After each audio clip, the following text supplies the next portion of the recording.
Hey y'all, and good morning. Well, today is a lot cooler than it has been the last week because we have had temperatures up in the upper 90s and we have just been melting here in North Carolina. So I know the rest of the country has been too.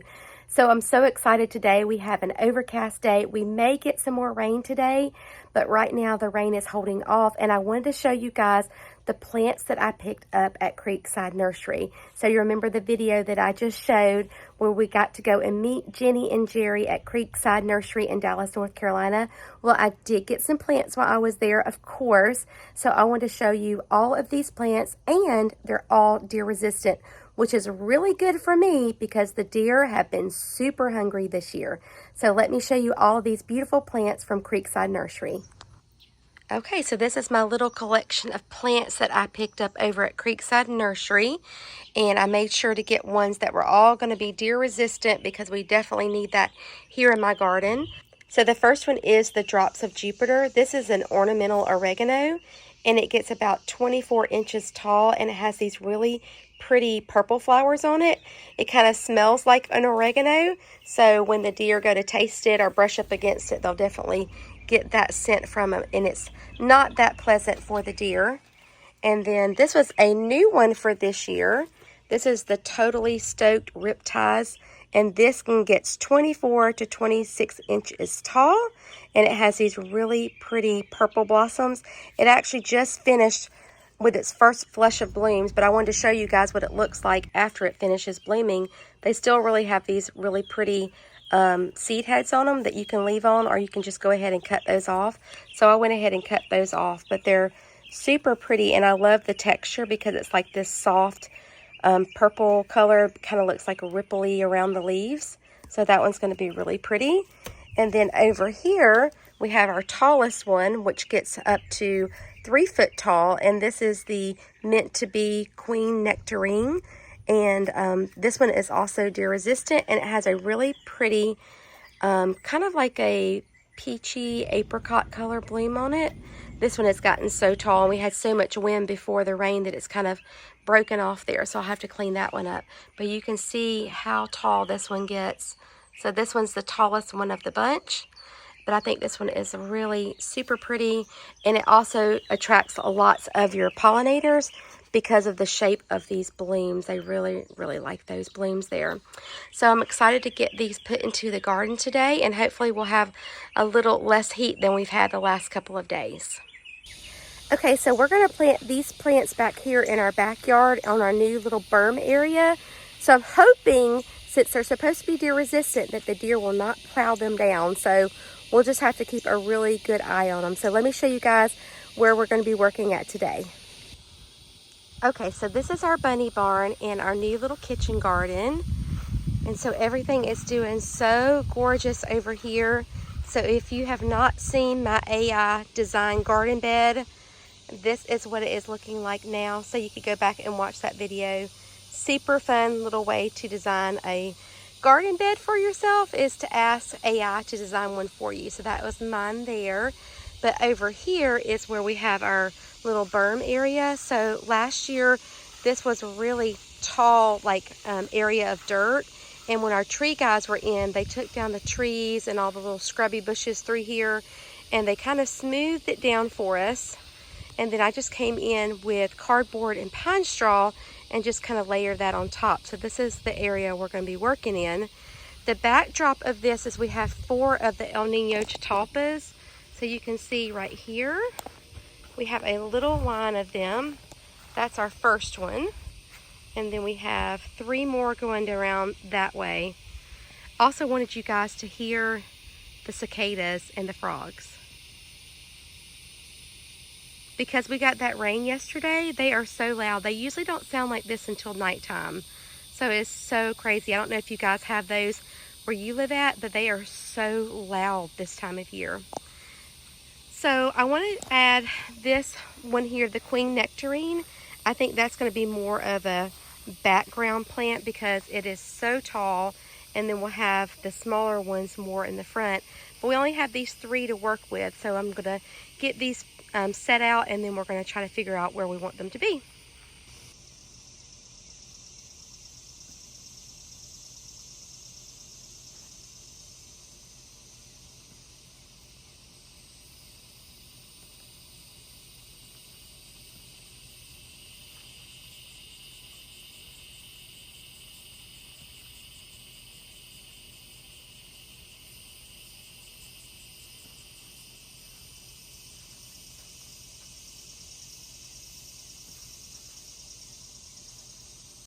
Okay, so I'm going to use my El Nino Chitapa as kind of the middle centerpiece here.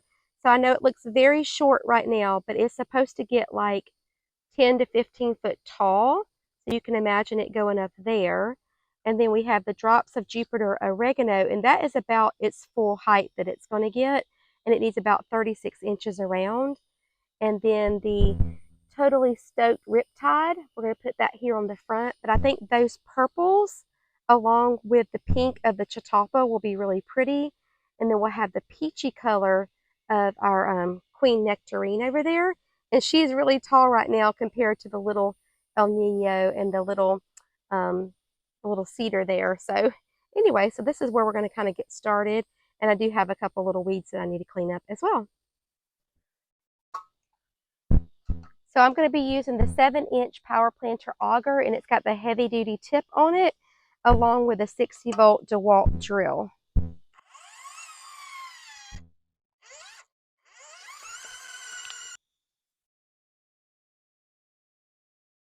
One of the nice things about using the Power Planter Auger is it makes the soil really nice and fluffy, which I love.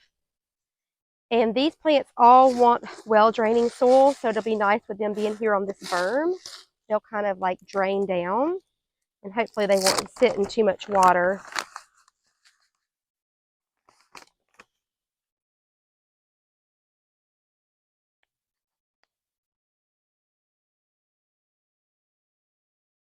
So the drops of Jupiter oregano is an herb, but it's not like a herb that you use for like a culinary herb. It's more of an ornamental, but it still has the same smell to it. And this one is hardy in zones 4 to 9, which is really nice because I'm in here in a zone 8. And it likes sun and average well-drained soil of low moisture. And you can shear it back to get new growth, but not necessary. So that's very nice. And it said one of the plants that's good to pair with is an Agasaki. So we have that one over there, the Queen Nectarine. Okay, so this one is all done. Very pretty, and it smells really nice. There is still cardboard underneath here. The other place it kind of started to break down, but we'll just kind of have to cut this. It's really soft already though, but it's doing a great job at suppressing the weeds.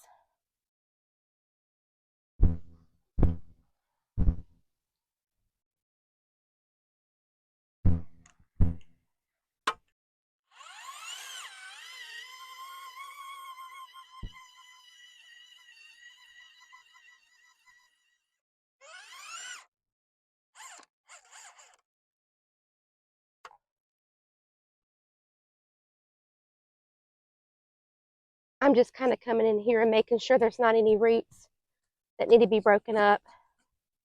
Luckily, since this part was ran through by our tree company, they got up a lot of the roots already.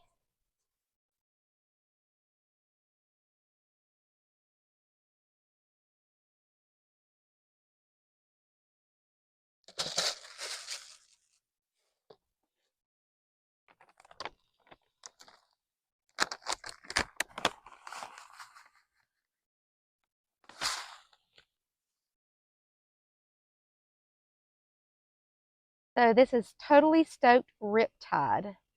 And this one is new for this year from Proven Winners. And it gets 24 to 26 inches tall. Spacing is a minimum of 32 inches, maximum 36. And it's hardy down 5 to 9. So that's going to be great for our area that we live in too.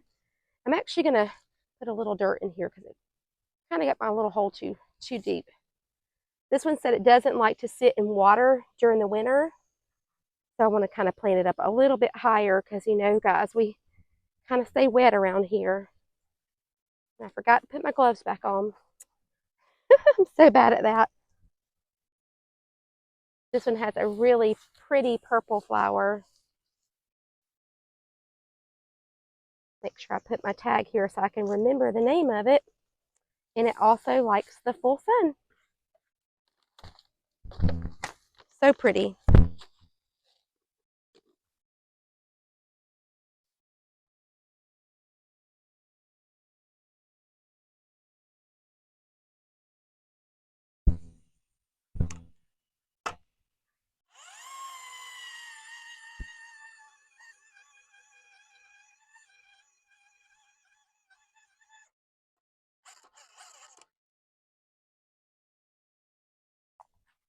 I'm just breaking up some of those roots in here.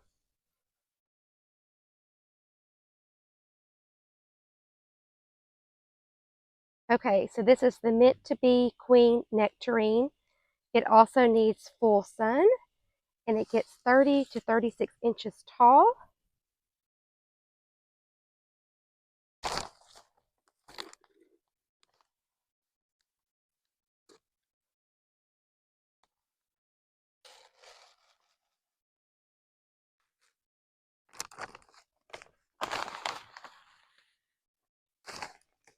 So this one says it has a soft peach flowers that are held on mauve calyxes, and the calyx hold their color after the plant stops blooming to have interest in the fall, which is really, really cool.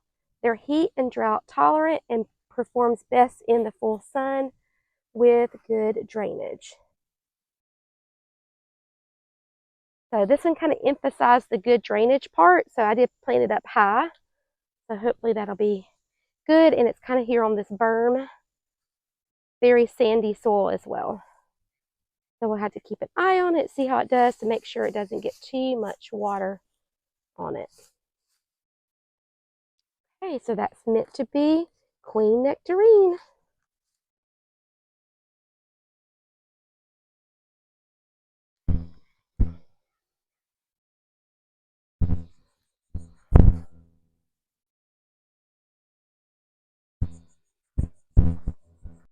Okay, so that was super simple. So let me show you guys what it looks like, because we need to head in because it is getting super hot out here. Our little cool morning is about faded. So here they all are with our El Nino Chatalpa in the center there. I think all of this is going to look so beautiful. I love the combination where we'll have the pink and the purple flowers and the peachy color over there. I think this is going to be really, really nice. Just a little start to our berm, and I can't wait to see how much we'll be able to put in here. It's going to be a little fun planting area. Thank you guys so much for joining me over here on the berm. If you have an area like this where you have like a little slope and you also have a lot of deer, then maybe you can draw inspiration for some of these plants that we planted today. And I'll keep you updated on how well they do with our hungry little deer. But I hope you have a great day, and I hope you have a chance to get in your gardens today. Thanks for gardening with me. Bye, friends.